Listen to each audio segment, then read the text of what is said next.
Paz do Senhor, igreja. Amém. Louvado seja o nome do Senhor, que só Ele é digno de honra e de glória. Eu já vou aproveitar e contar minha bênção. Elias não entendeu quando eu falei para ele que eu não ia passar mais lá, mas é porque eu fui desligado da empresa quarta-feira. Quarta-feira eu estou mais um desempregado aí na fila. Mas cara, faltou dinheiro. Mas cara, quando eu era 8 anos de empresa, quando eu era desligado de uma empresa anteriormente, cara, eu ficava mal pra caramba. A minha esposa é testemunha. Ela sabia o horário que eu saía do serviço. E tinha dias que eu pegava o metrô e ficava andando para lá e para cá. Eu falei, e agora, Jesus? Porque na maioria dos meus empregos eu trabalhei 6 anos, alguns anos. Eu falei, agora, parece que meu chão desabava. Mas nessa agora eu fiquei tão em paz. Eu falei para Deus, Deus, todas as coisas cooperam para o bem daqueles que amam a Deus.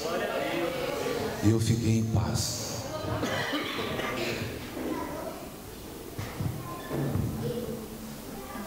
Glórias a Deus. E essa é a minha bênção. Não vai dar se você tirar mais face de mim com a sacola na mão carregando. Amados, Deus é bom o tempo todo. Até o meu chefe lá, quando me chamou lá em cima, ele não sabia como me falar. Ele ficou andando para cá. Eu falei, cara, fica em paz, meu. Fala o que você tem para falar. Ele falou, não é muito boa, eu já sei. Você vai me desligar na empresa? Eu falei por ele. Falei, cara, fica em paz. Eu estou em paz. Então, eu quero te falar uma coisa. Deus sabe todas as coisas. É verdade. Nós enxergamos o aqui e agora, porque nós somos seres humanos. Mas Deus enxerga o depois, porque Ele é onisciente. Aleluia. Eu quero ser bem rápido, porque o tempo está curto. Abra suas Bíblias no segundo livro de Reis, no capítulo de número 5. Segunda Reis, capítulo 5, versículo de número 1. Quem encontrou vai se colocando de pé em reverência à palavra do Senhor, amém?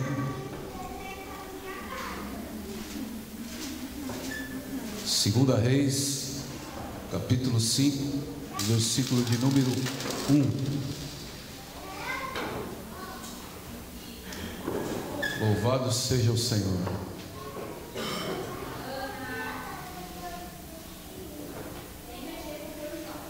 Todos acharam? Amém?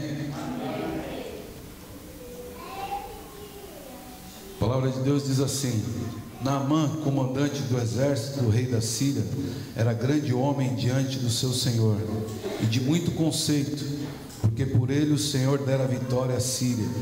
Era ele herói de guerra, porém leproso. Saíram tropas da Síria e da terra de Israel levaram cativo uma menina que ficou ao serviço da mulher de Naamã. Disse ele à sua senhora: tomara o meu senhor estivesse diante do profeta que está em Samaria, ele o restauraria da sua lepra. Então foi Naamã e disse ao seu senhor: assim e assim falou a jovem que é da terra de Israel. Respondeu o rei da Síria: vai, anda, e enviarei uma carta ao rei de Israel. Ele partiu e levou consigo 10 talentos de prata, 6.000 ciclos de ouro e 10 vestes festivais. Versículo de número 9. Veio, pois, Naamã com os seus cavalos e os seus carros e parou à porta da casa de Eliseu. Então Eliseu lhe mandou uma mensagem dizendo: vai, lava-te 7 vezes no Jordão e da tua carne será restaurada e ficarás limpo. Versículo 14.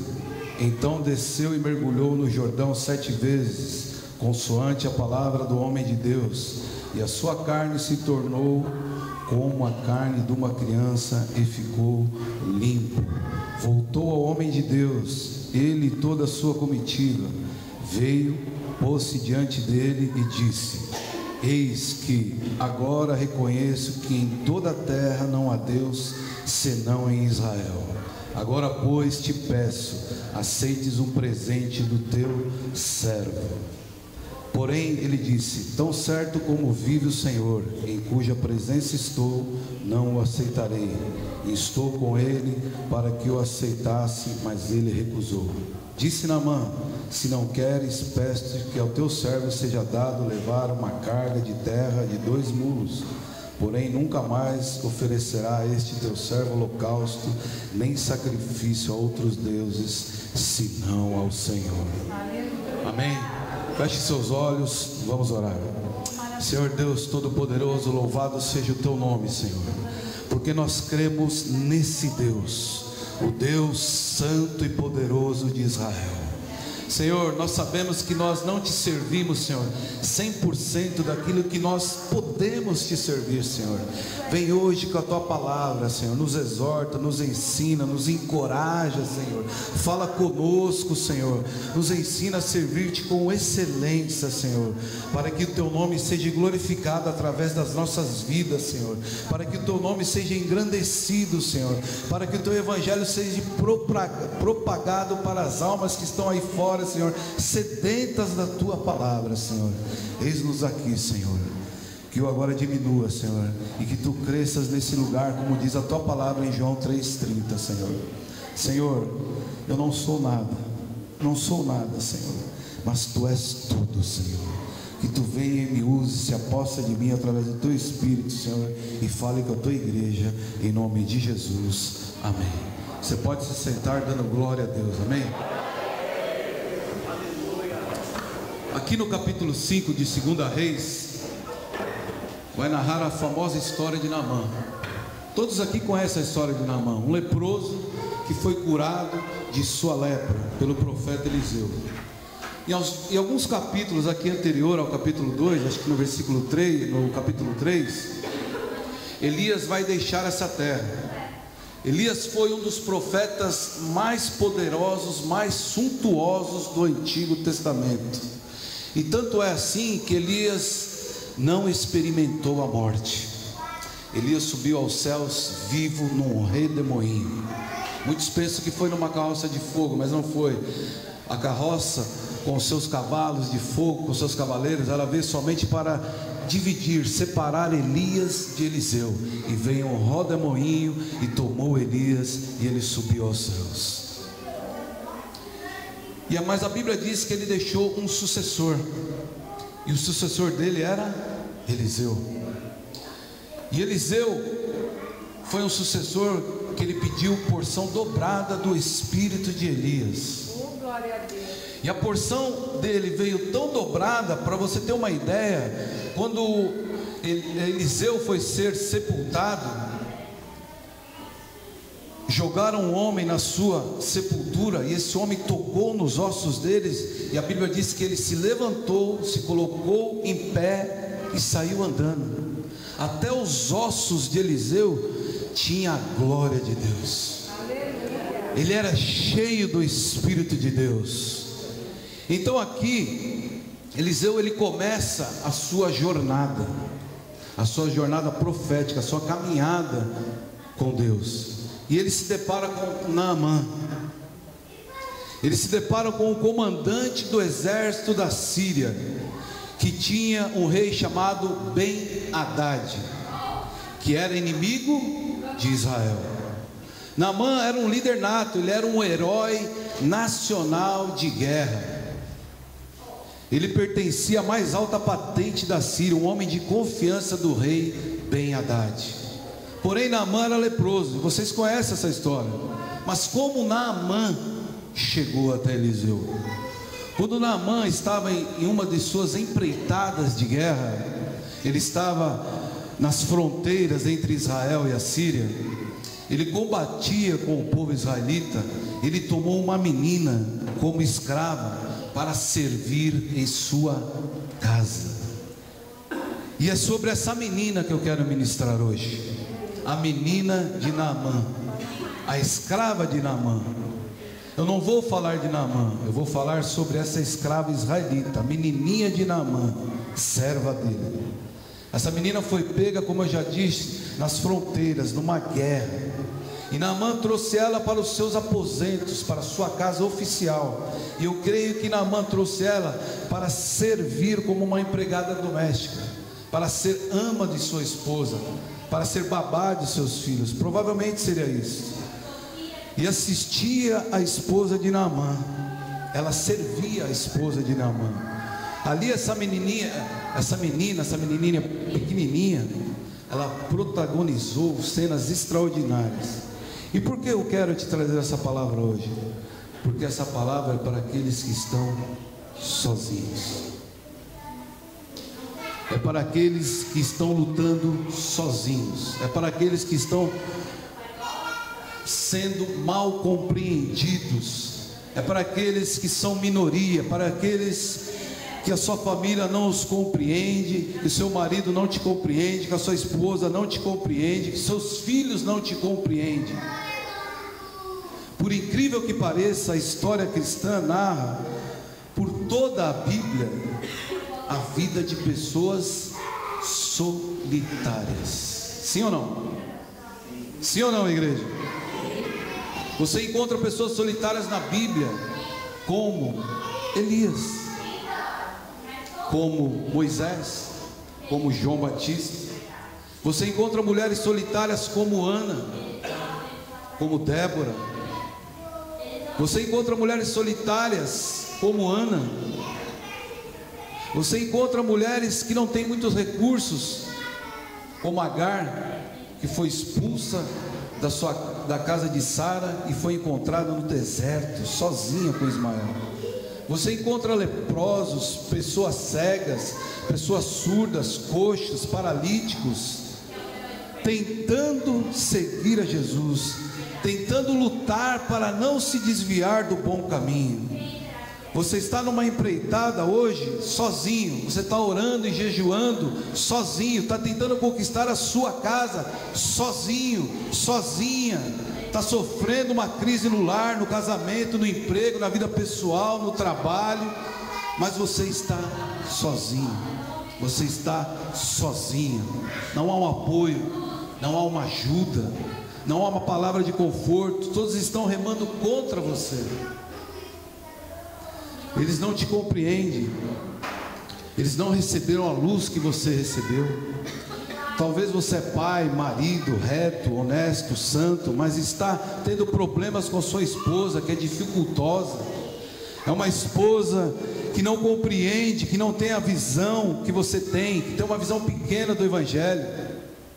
E você está lutando sozinho pelo reino, pela causa do reino. Talvez é você, esposa, mulher, uma mulher honesta, firme, sóbria, que está lutando sozinha também. Uma mulher que não tem o apoio dos filhos, que não tem o apoio da família. E essa mensagem é para você, mulher e homem que estão lutando sozinhos. Quem já ouviu falar do apóstolo Paulo aqui? Levante a mão.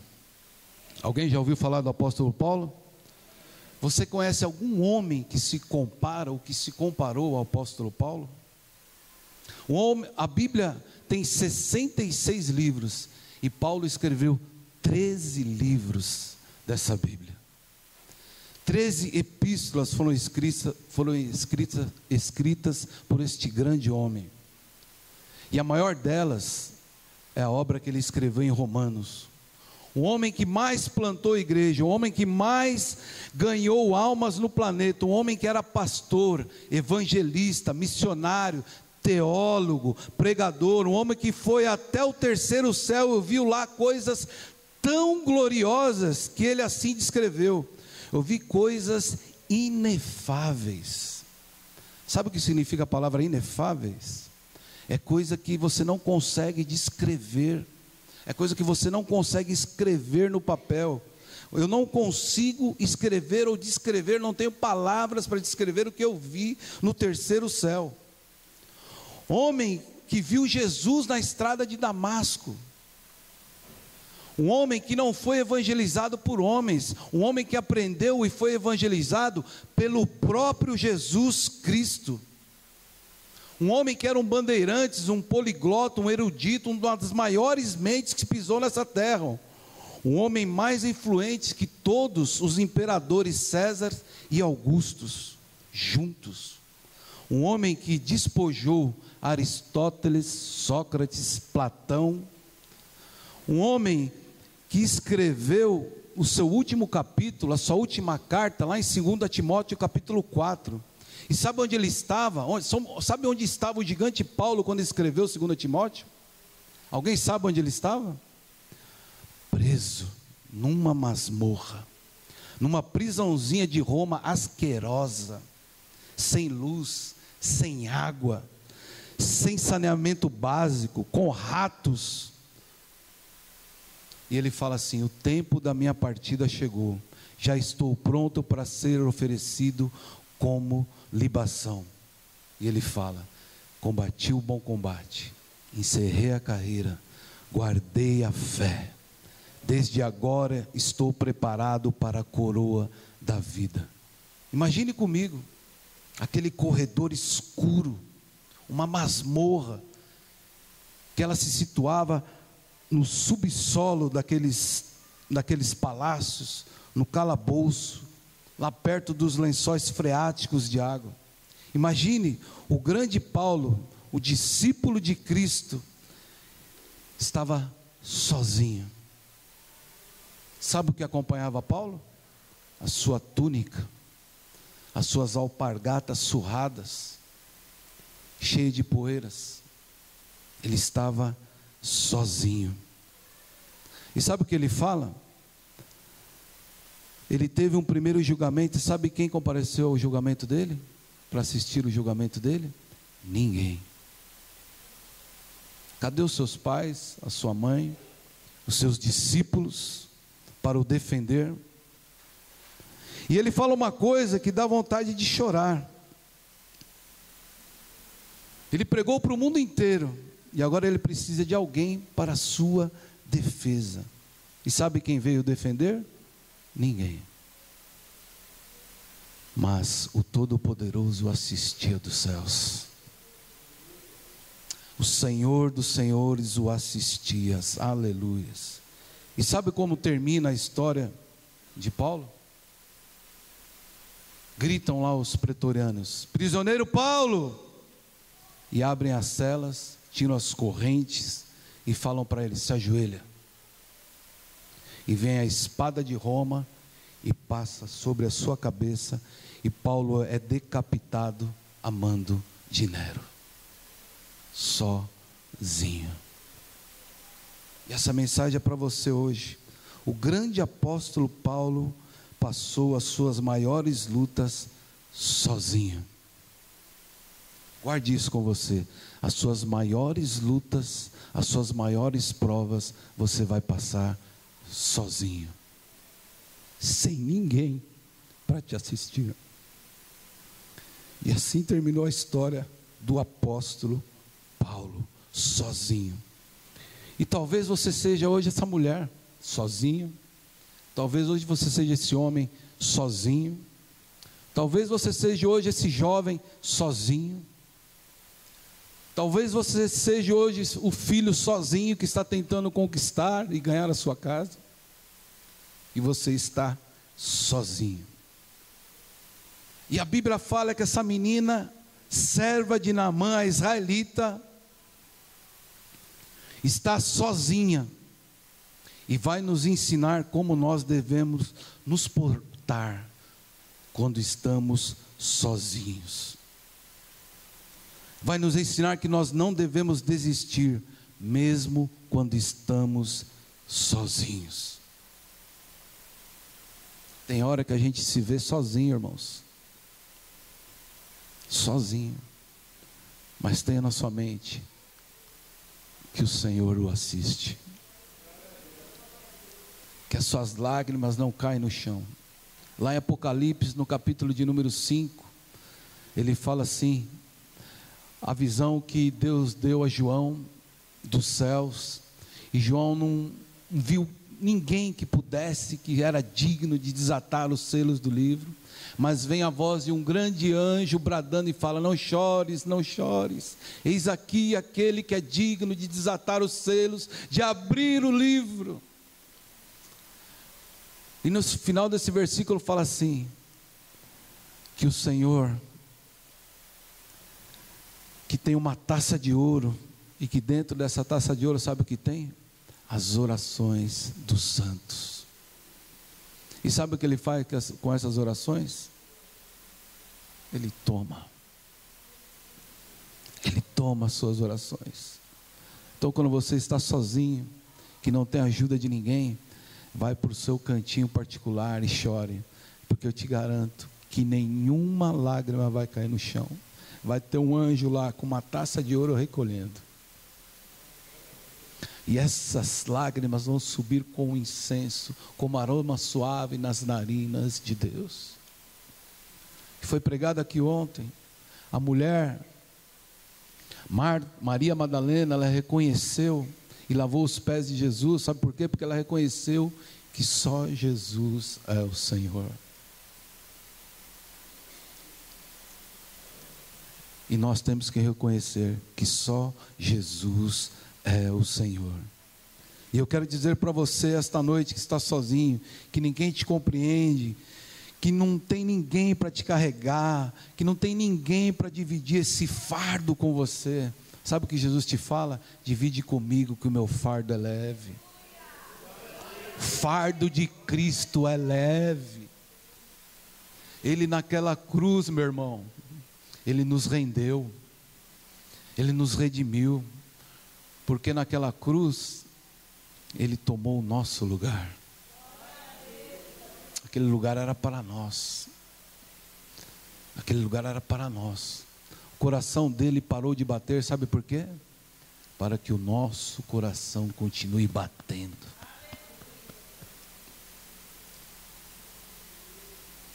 Ele tomou sobre si todas as nossas dores, todos os nossos problemas, todos os nossos pecados estavam sobre Jesus. Por isso que até o próprio Deus se virou de costa, porque Jesus teve uma hora que ele falou: Pai, por que me desamparastes? Pai, por que me desamparastes? Porque Deus é santo. Sabe o que é santo? É separado do pecado.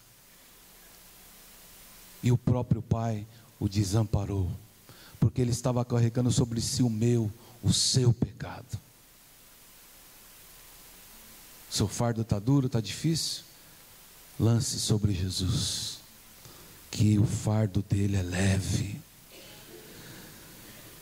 E essa menina, somente o verso 2 fala dessa menina. Não tem uma árvore genealógica dela, não tem ninguém que fale sobre ela. Ela não tem mãe, não tem pai, não se sabe nada dela, só se sabe que ela é uma serva israelita. E pelas palavras originais, menina, no hebraico, nós conseguimos entender, eu consegui buscar e ver, que essa menina, ela tinha entre 10 e 14 anos, e ela foi levada para servir a Naamã. Era uma semi-adolescente. E o que essa menina representa aqui? Ela morava com Naamã, esposa de Naamã, com seus filhos. Ela era uma menina que fazia parte da família de Naamã. Ela foi comprada como escrava e já fazia parte do seio da família de Naamã, como se fosse uma filha, uma parente de Naamã. Ela estava assim, enclausurada no contexto da vida de Naamã. E o que isso nos mostra aqui? Que ela era a única que possuía conhecimento de Deus. Ela era a única que sabia do poder do grande Deus, o Deus Yahvé. Os outros eram pagãos, serviam deuses sírios, deuses cananeus. Ela não, ela era a única luz ali dentro. Ou seja, toda a situação daquela casa estava em crise por causa da lepra de Naamã. E todos eles estavam perturbados, e ninguém deles tinha uma direção de como curar a lepra, de como sair daquela situação de crise, daquela contenda, daquele deserto que eles viviam. Ela, pois, possuía o conhecimento de como livrar essa família, e ela estava sozinha. sozinha. Talvez você esteja vivendo hoje aqui o contexto de uma guerra. Talvez você esteja vivendo numa casa toda dividida, onde o ambiente está marcado por problemas, turbulências. Você não tem ninguém com quem contar. Talvez você esteja nesse contexto, sozinho. Talvez você esteja batalhando pelo seu marido, que não te compreende, que vem com você dentro da igreja, ouve a mesma palavra que você ouve na igreja, e não entende. E quando chega em casa, distorce tudo aquilo que ele ouviu no culto. Talvez é você, homem, que esteja aqui lutando pela sua mulher, que vem com você, assiste o culto, mas não compreende, não tem a visão que você tem da luz do evangelho, e ela não te compreende. Talvez seja você, filho, que esteja lutando pela sua família, pelos seus pais, que você vem, ouve a palavra de Deus e tenta levar a palavra de Deus dentro da sua casa, e os seus pais, os seus irmãos, não estão nem aí para aquilo que você fala, e você está sozinha lidando com o problema. A primeira coisa que eu aprendo aqui, que ela diz no verso 3, lá de 2 Reis capítulo 5, ela disse assim: a sua senhora, tomara o meu senhor estivesse diante do profeta que está em Samaria. Profeta que está em Samaria. Qual a característica dessa pessoa que está sozinha? Eles estão todos agitados por causa da lepra. E vem a menina e diz assim: vocês não conhecem o profeta que está em Samaria como eu conheço. Quem estava em Samaria? Eliseu. Quem estava morando em Samaria? Eliseu. Ele era o que para Naamã? Ele era a cura para Naamã. Ele era a solução, a resposta para Naamã. Eliseu era um tipo de um Deus. A menina estava dizendo: se vocês conhecessem como eu conheço, vocês saberiam que existe um Deus que cura tudo. Existe um Deus chamado Jeová Rafá, o Deus que cura. Se vocês conhecessem como eu conheço, a menina está dizendo. E a única pessoa que tem discernimento de Deus naquela casa é essa menina. É a única que entende o evangelho na casa. Era a única pessoa que conhecia Deus naquela casa. E muitas vezes você está assim, sozinho, o único que tem conhecimento da palavra de Deus, dentro da sua casa, dentro do seu serviço, e você está sozinho. E a menina vem e fala para Naamã: Naamã, ele cura. Aí você pode dizer: mas Naamã não passava por Israel? Naamã não conhecia a Torá? Naamã não conhecia o Deus dos judeus? Verdade, ele tinha conhecimento dessas coisas, mas ele não conseguia entender as coisas de Deus. Ele não compreendia o tamanho do Deus de Israel. Ele não tinha discernimento. Ele estava como muitos no culto, ouve a mesma palavra, lê a mesma Bíblia e não entende. Não entende o tamanho do Deus que você serve, do tamanho do Deus que está sendo pregado, não compreende. E essa menina compreendia. E essa menina passou para essa família de Naamã: Naamã, vai lá, porque ele cura, porque ele tem o Espírito de Deus. A menina era a única que sabia da existência de Eliseu, era a única que sabia do poder de Eliseu, era a única que sabia que Eliseu curava. E Naamã foi lá.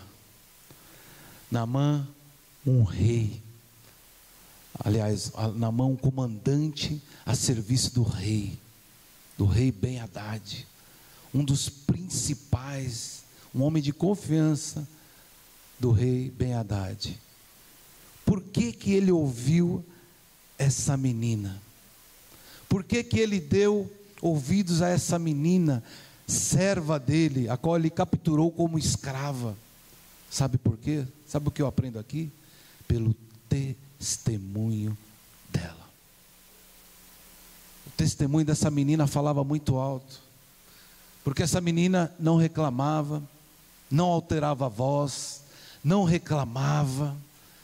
Essa menina desde cedo aprendeu sobre a Torá, aprendeu sobre um Deus todo-poderoso, aprendeu sobre um Deus de Abraão, de Isaac e Jacó, aprendeu de um Deus que cura, aprendeu de um Deus que faz milagres, aprendeu de um Deus que abre caminhos sobre o mar, aprendeu de um Deus que manda maná dos céus para o povo não ter fome, aprendeu de um Deus que faz brotar água da rocha, aprendeu de um Deus que faz o sol parar, aprendeu de um Deus que tem todo o poder nos céus e na terra, aprendeu de um Deus que fez milagres incontáveis sobre o povo judaico, que aqui nós não podemos enumerar de tantos milagres que foram.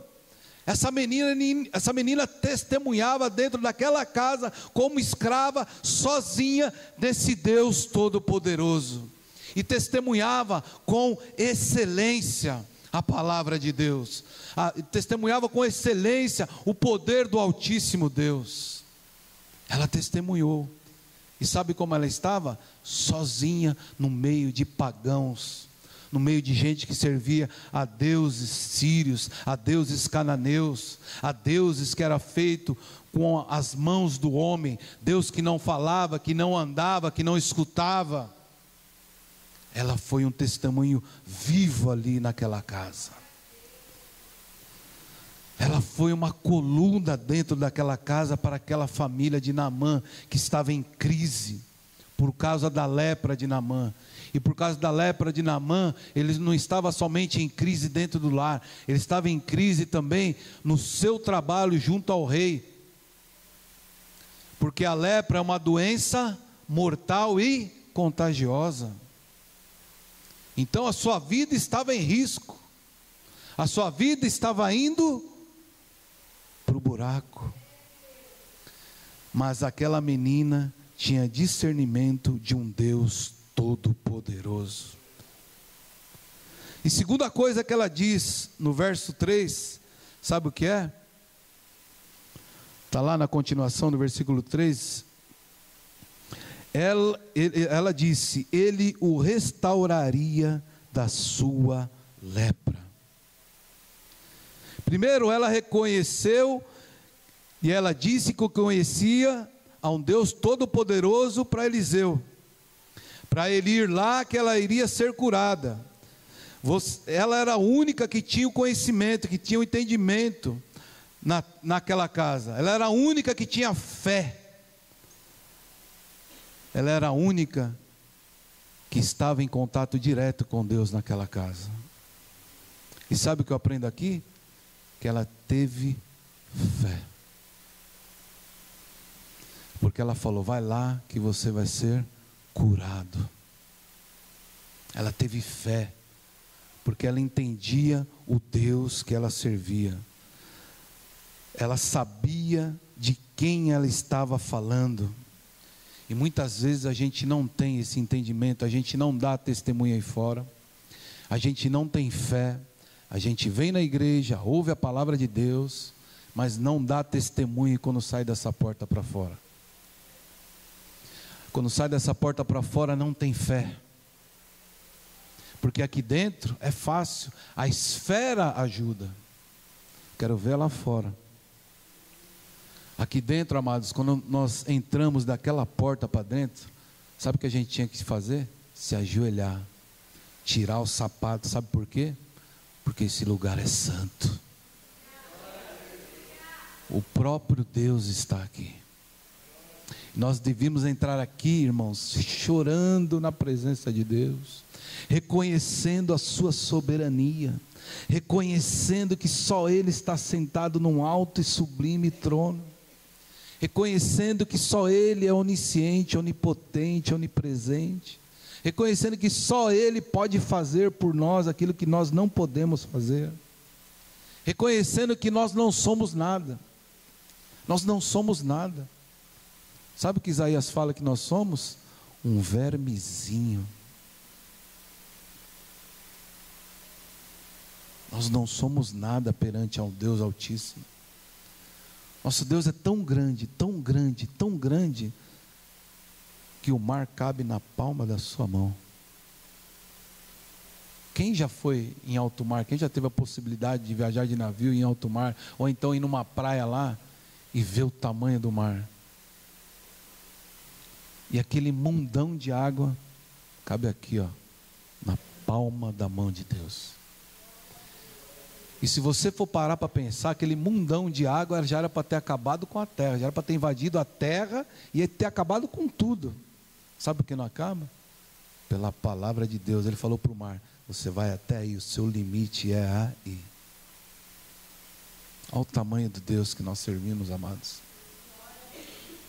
E nós viemos aqui na igreja, ouvimos a palavra de Deus e saímos daqui e parece que nada ouviu.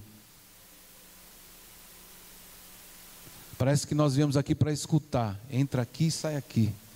Nós não viemos para ouvir, porque quando a gente ouve, entra aqui e desce, ó, no coração. A gente tem que ouvir aqui, vir aqui na casa do Senhor, ouvir e deixar entrar no coração. É isso que eu aprendo com a história dessa menina. Uma história linda, maravilhosa. Eu teria muitas coisas para falar agora, mas não vou falar. Essa menina, ela testemunhou, ela teve fé, e ela levou uma família a aceitar o Senhor Jesus. Porque se você ler aqui, ó, no versículo de número 16, no versículo 17, no final do versículo, sabe o que Naamã disse? Jamais oferecerei holocausto a outro Deus, senão ao Senhor. Naamã reconheceu que só o Senhor Deus era Deus. Você tem que esperar, meu irmão, confiantemente no Senhor. Porque quando você espera confiantemente no Senhor, Ele vai te ouvir. Ele vai ouvir o seu clamor, como diz o salmista no Salmo 40, versículo 1. Esperei confiantemente no Senhor, e Ele se inclinou para mim e ouviu o meu clamor.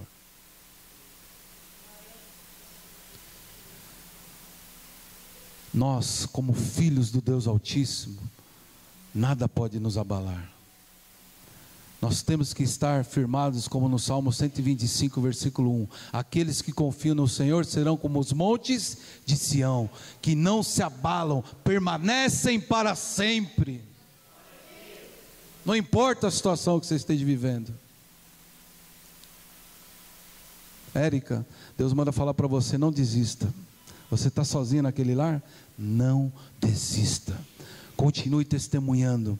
Continue tendo fé. Deus já está te usando para falar da palavra dEle. Continue na luta, que Deus vai fazer acontecer.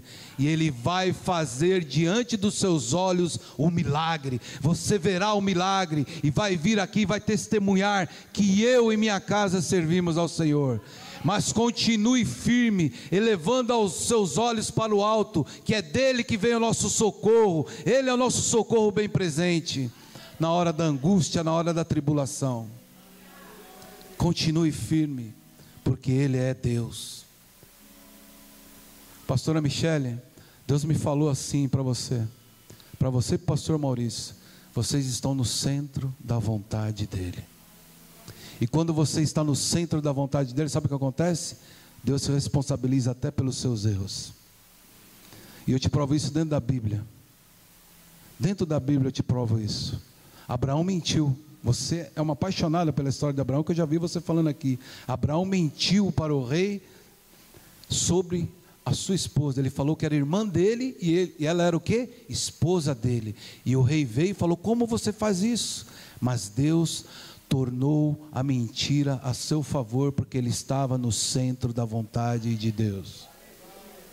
Davi foi o homem que adulterou, foi o homem que arquitetou o assassinato do marido da mulher que ele adulterou.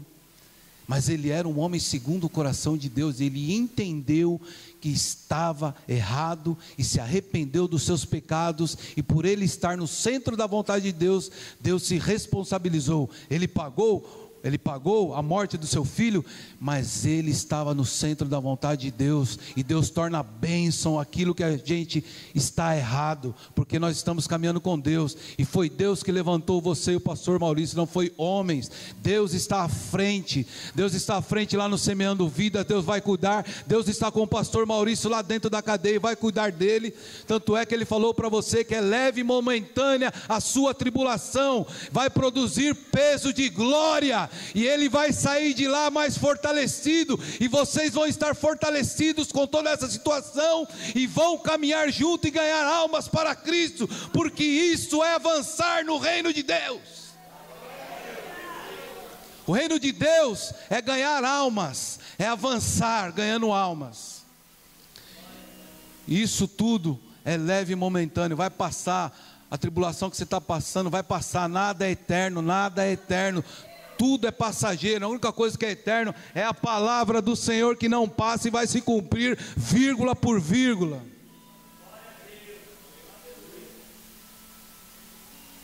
José passou sozinho as lutas dele, todos os irmãos contra ele, até o pai dele,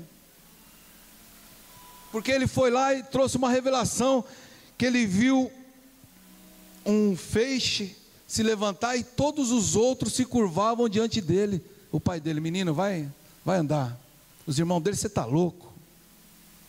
E ele foi jogado numa cisterna, ele foi vendido como escravo, foi tentado por uma mulher louca. Imagina, irmãos, porque uma mulher, quando vai tentar um homem, a mulher tem que ser bonita, sim ou não? Imagina aquela mulher, a mulher devia ser linda, e estava nua perante José. E tem horas, irmãos, que nós temos que correr, e a palavra diz que José correu para não cair em tentação. E José estava sozinho e foi preso. Foi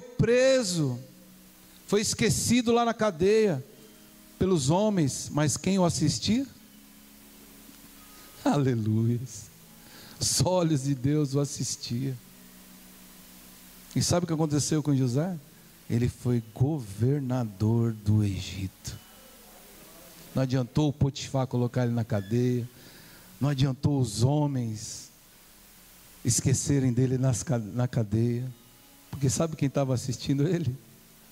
Jeová, o Deus onipotente, onisciente, onipresente, estava com ele, o assistindo lá dentro da cadeia. E ele saiu de lá mais fortalecido. E tudo aquilo que foi revelado, porque José foi portador dos sonhos perfeitos de Deus, se cumpriu. O pai dele, os irmãos dele se dobraram perante ele, que era o governador do Egito. Quando Deus fala, irmãos, nós temos aqui guardar na tábua do nosso coração e seguir adiante. Porque quando nós dizemos amém, sabe o que significa? É muito mais forte que isso. Sabe o que significa? O Senhor é poderoso para cumprir tudo aquilo que Ele prometeu na sua vida. Ele tem poder, irmãos, mas nós temos que fazer a nossa parte. Nós temos que guardar a palavra dele no nosso coração para não pecar contra ele. Sabe como nós vencemos tudo isso? Todas essas dificuldades? Com a palavra. Por isso que eu canso de falar aqui, nós temos que ler, orar, mas principalmente viver a palavra de Deus. Não adianta nós irmos para a igreja, sermos crente aqui e depois lá fora andarmos como o mundo. O mundo tem trazido os conceitos dele para dentro da igreja. Tem que ser o inverso. A igreja tem que levar o conceito de vida eterna para o mundo. Nós não temos que dormir no barulho do mundo aí fora. Os conceitos do mundo, sabe para onde vão te levar, meu amigo? Para o inferno. Meu irmão, quando você morrer, você tem dois caminhos: é céu e inferno, simples assim, não tem outro. A palavra de Deus diz lá em Apocalipse capítulo 2, quando João escreve para as igrejas, a igreja de Laodiceia: você não é quente nem frio, você está morta, Deus está a ponto de te vomitar. E tem muito crente que vem para a igreja e fica em cima do muro, ó, andando lá, uma hora para cá, uma hora para cá. É hora de tomar decisão. Servir a Deus não é brincadeira e não é para qualquer um. Servir a Deus é para homens e mulheres corajosos, que em qualquer circunstância não vai negar ao próprio Deus. E nós temos circunstâncias, irmão, muito pequenas diante desses homens passaram, diante do que Jesus passou até chegar naquela cruz do Calvário. E o nosso Deus é tão grande, tão poderoso, tão cheio de graça por nós, que Ele não nos dá nada daquilo que nós não possamos carregar. Olha o tamanho desse Deus, meu querido. Ele pensa em tudo, e Ele trata cada um segundo aquilo que você pode, aquilo que você consegue. No mundo tem mais de 7 bilhões de habitantes, chegando a quase 8 bilhões, ninguém é igual a ninguém. Olha o tamanho desse Deus, e cada um Ele trata individualmente. Se eu pudesse definir Deus dentre tantas coisas que é Deus, eu poderia falar para você: Deus é aquele que sempre tem mais. Deus sempre tem mais. Deus sempre tem algo novo para você. Deus sempre se faz novo, porque a palavra dele se renova toda manhã. Esse é o Deus que nós servimos, irmão. Deus que sempre tem mais para nós. E essa menina entendeu isso e salvou toda uma família que era ateu, que servia a deuses falsos, deuses estranhos. Continua, Bira, Dona Elizabeth, firme na casa do Senhor, que você vai vir aqui também um dia, vai cantar o hino da vitória. Eu e minha casa servimos a Deus. Continua firme, Bira. Dona Elizabeth, continua firme, propagando esse Deus todo-poderoso que nós servimos. Lutas vêm, irmãos, lutas vêm. Crente que não tem luta, você está com algum problema. Sinto muito te dizer isso. Está com algum problema, alguma coisa está errada, você não está incomodando ninguém. Porque Satanás só incomoda aquele que ele não tem posse, aquele que está longe dele, aquele que está servindo ao Deus Altíssimo. Porque aquele que está lá no mundo já é dele, então ele não vai tentar, não vai ter problemas. Mas a justiça de Deus vem. Não queira, não inveja, não queira ser esses homens que são milionários, que conquistam tudo aqui nessa terra. Meu irmão, como já foi falado aqui, nós não somos dessa terra. Nós pertencemos a um reino todo-poderoso, que um dia nós estaremos lá, como foi falado, andando em ruas de ouro. Meu irmão, nós vamos ver Jesus, cara. Já parou para imaginar isso, meu irmão? Nós vamos ver Jesus, cara, aquele que morreu por nós na cruz. Nós vamos viver e reinar com Ele. Nós somos reinos e sacerdotes dele. Nós vamos reinar com Cristo, cara. É isso que nós temos que nos esperançar, é isso que nós temos que nos agarrar. A nossa esperança é Jesus Cristo. Não construa sua casa sobre a areia, porque aquele que constrói sobre a areia, meu irmão, vem os ventos, vem as chuvas, combatem contra ela e ela cai, como diz lá em Mateus 7. Você tem que construir a sua casa na rocha, porque vai vir os ventos, vai vir as tempestades, as chuvas, e a sua casa vai continuar firme para sempre. Eu conheço a história de um favelado que ele foi levantado por Deus e libertado da cadeia por Deus só para dar glória numa igreja. E nunca ninguém da igreja foi lá visitar ele. Foi lá um pastor para querer dar uma dura nele, porque ele dava muito glória a Deus e a igreja era fria. Mas a palavra de Deus diz que Deus levantou ele para dar glória a Deus mesmo, para avivar aquela igreja. E o pastor foi lá, na favela ele morava, no último barraquinho lá perto do precipício. E o pastor entrou dentro da casa dele. E o pastor e ele falou: pastor, na minha casa tem doutrina. Qual é a doutrina, meu irmão? Todo mundo que entra aqui tem que orar antes. E eles oraram lá, e o pastor já viu que ele tinha intimidade com Deus. E ele falou: posso te mostrar a minha casa, pastor? Pode. A casa dele não era grande, meu irmão, era um cômodo. Aí foi lá, mostrou, mas tudo limpinho. Aí mostrou o banheiro, abriu a cortina. O pastor entrou dentro do banheiro. A hora que ele viu uma madeirinha, ele se assustou. Fala: meu, se você tirar essa madeirinha daqui, você cai, pastor. O pastor saiu carpinho. Você é louco?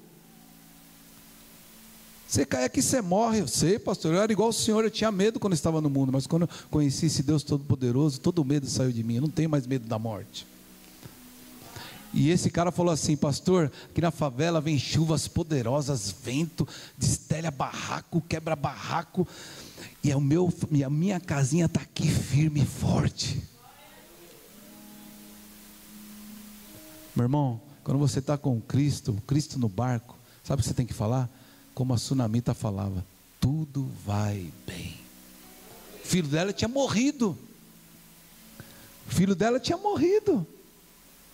E ela foi lá para o profeta Eliseu. Ela não quis ouvir nem Naamã, ela foi direto no profeta. Nem Naamã não, perdão, nem Geazi, o servo de Eliseu. Ela foi direto no profeta. E todo mundo que parava ela, sabe o que ela falava? E aí, mulher, está bem? Tudo vai bem. É isso que você tem que falar. Tudo vai bem, mesmo passando por provas, mesmo passando por dificuldades, porque você tem que ter a certeza do Deus que você serve. E aí você vai falar para todo mundo que tiver com um sorrisão na boca: tudo vai bem. É o que eu estou falando, estou desempregado. Agora minha esposa levanta de manhã, ela fala assim para mim: alguém tem que trabalhar nessa casa. E eu falo para ela: tudo vai bem.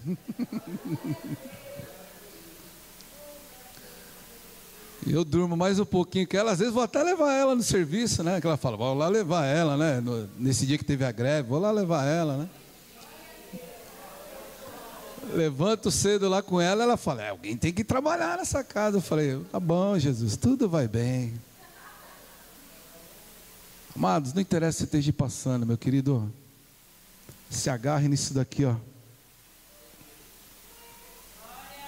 A palavra de Deus.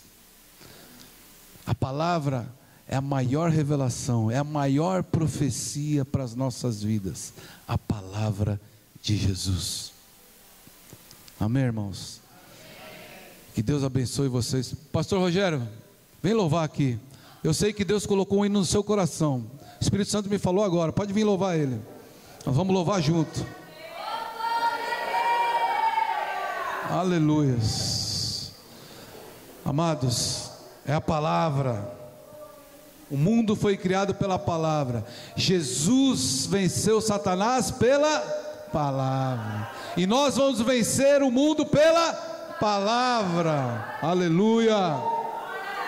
Eu agradeço a minha oportunidade.